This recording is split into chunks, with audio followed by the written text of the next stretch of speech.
This criminal evaded police for 25 years, has at least 5 victims, and is the oldest woman on death row. Her name? Blanche Taylor Moore. Everything I'm about to tell you took place over the course of 25 years, between 1966 and 1991. Now, if you knew Blanche in that time, you were in the danger zone. But it was really only 5 specific people that played a role in putting her on death row. Now, here's the thing about death row. Right now, there are a little over 2,000 people waiting to be executed. But of those 2,000, only 50 of them are women. But the number one, the OG, the Black Widow killer, is Blanche herself. At 90 years old, she has been waiting over 30 years to face her punishment. But the really interesting thing about this is how she killed these people to begin with. She didn't hire a hitman. She didn't hack him up with a knife. No, Blanche was cold. She was calculated. She was patient. And all of her victims suffered a slow, long death at the hands of all.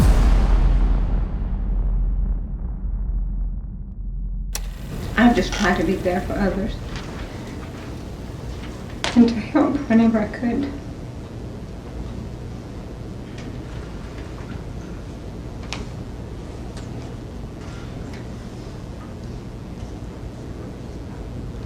And I've been a very giving person. This is the story of Blanche, otherwise known as the Black Widow. She was affable, she was charismatic, she was your classic Southern homemaker, famous, of course, for her homemade cooking that some people said was literally to die for.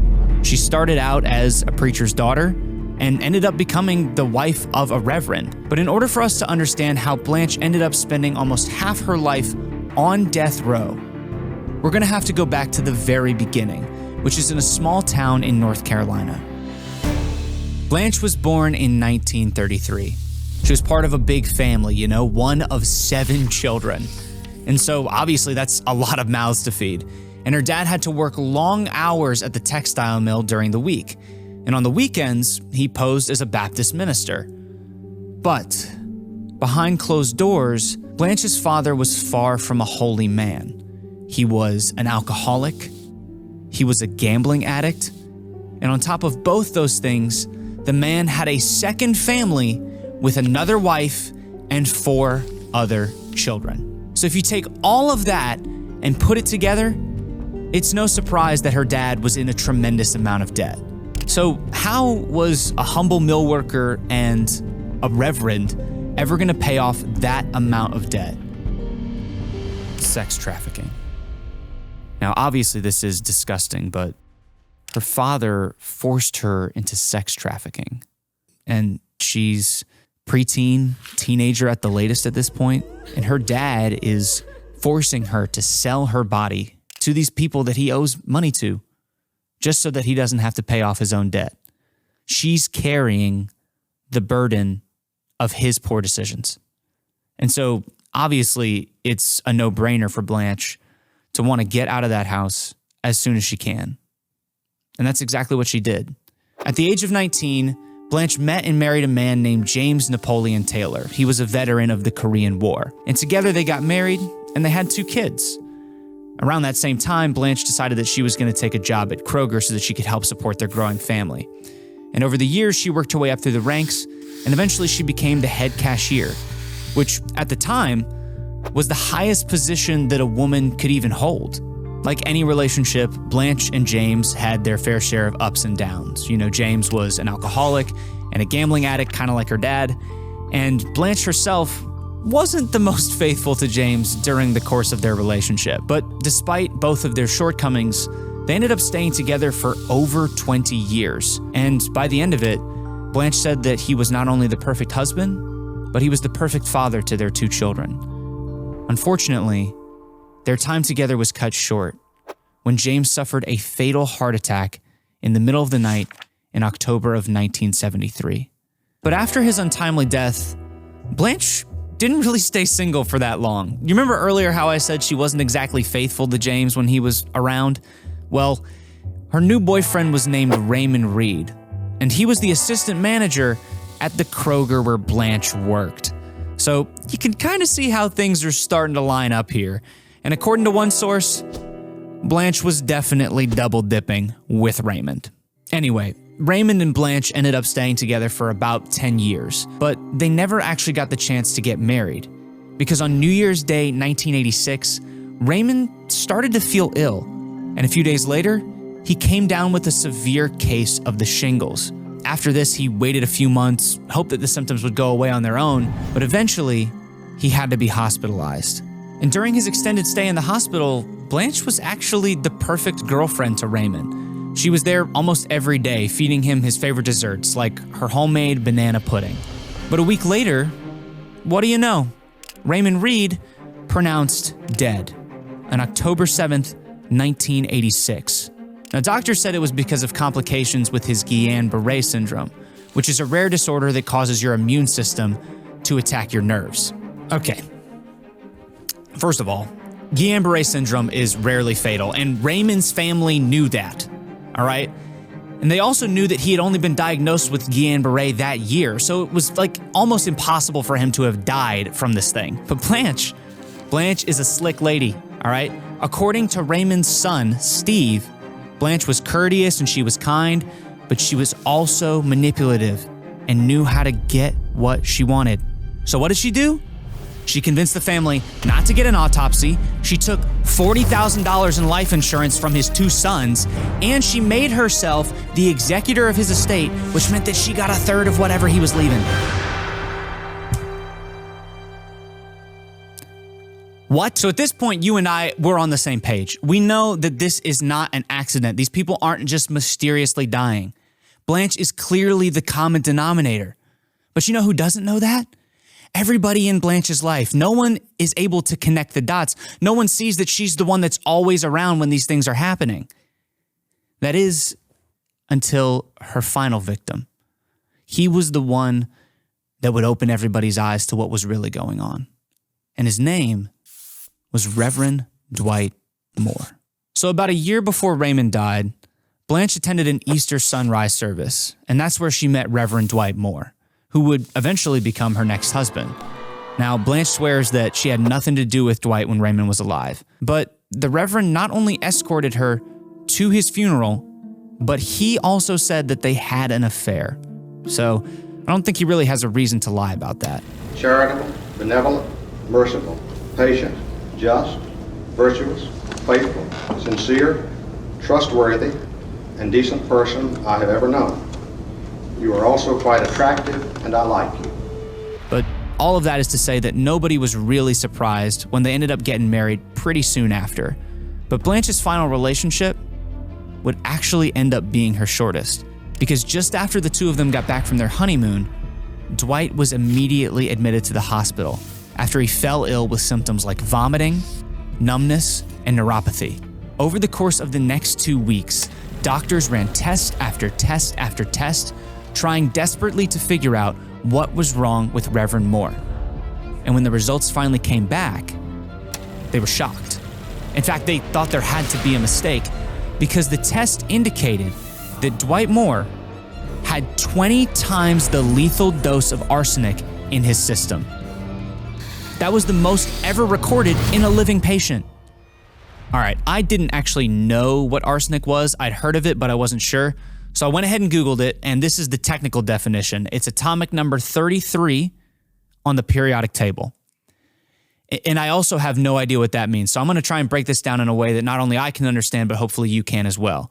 Arsenic is found naturally in the Earth's crust, and it's been used as a poison since literally the 1st century because it was so easily accessible just in the ground.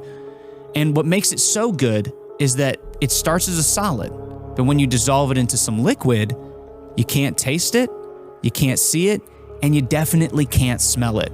So if somebody was to take a little bit of arsenic, put it in, say, your wife's homemade banana pudding, and then you ate it, you would have literally no idea until it was too late. Back to Dwight. When doctors found 20 times the level of arsenic in his body, They knew that no normal person could have possibly ingested that much arsenic on accident. So they immediately reported that information to the State Bureau of Investigation in North Carolina. And it wasn't long before they had their sights set on Blanche. All right, so here is what investigators had so far. We've got Blanche and we've got Reverend Dwight Moore. Now they know that somebody, probably Blanche, has poisoned Dwight with arsenic. And so they start to kind of retrace their steps, find out if anybody else close to Blanche has died under mysterious circumstances. That's when they find out about Raymond Reed, her previous boyfriend. So they exhume his body, do a couple tests, and find out that it wasn't the Guillain-Barré syndrome that killed him, but he had a lethal dose of arsenic in his system. So then they start working even further back. They exhume her first husband, James Taylor. Remember, I said he died of a heart attack, but when they did the autopsy this time around, they found out arsenic in the system. So at this point, the investigators are running wild. They get warrants to access the information for over 20 more people that were all connected to Blanche and all died under mysterious circumstances. They ended up only exhuming 2 more bodies, her father and her mother-in-law, Isla Taylor. So when they dug those bodies out of the ground, you can probably guess what they found. Arsenic, obviously. So when all this was going on, what was Blanche saying? Well, when investigators came to interview her, she maintained her innocence. She told them that Raymond and Dwight had both been depressed, and so they'd probably been giving themselves small doses of arsenic at every meal they'd been having. That has to be the flimsiest defense that I've ever heard. Who would ever just give themselves arsenic? Not to mention, it doesn't even explain how the arsenic got in her father or her mother-in-law or her first husband, James. What about that, Blanche? There was literally nothing that Blanche could tell investigators that would be able to explain the vast amount of evidence they had stacked up against her. So, on July 18th, 1989, Blanche Taylor Moore was arrested in her home, taken into custody, and held without bail. She was ultimately charged with 3 counts of first-degree murder and 1 count of attempted murder. So you might have noticed that there was 5 victims and only 4 charges. And that's because investigators opted not to charge her with the murder of her father, basically because of the situation that he put her in during her childhood and all of the trauma that she went through. After she was arrested, Blanche spent about a year in prison before her trial actually began. And during that time, her lawyers were scrambling, trying to figure out a reasonable defense to play for the jury. And thankfully, that defense fell right into their lap in the form of a confession letter from an ex-convict named Garvin Thomas. In the letter that he wrote, Garvin says that he poisoned the men close to Blanche because he was in love with her.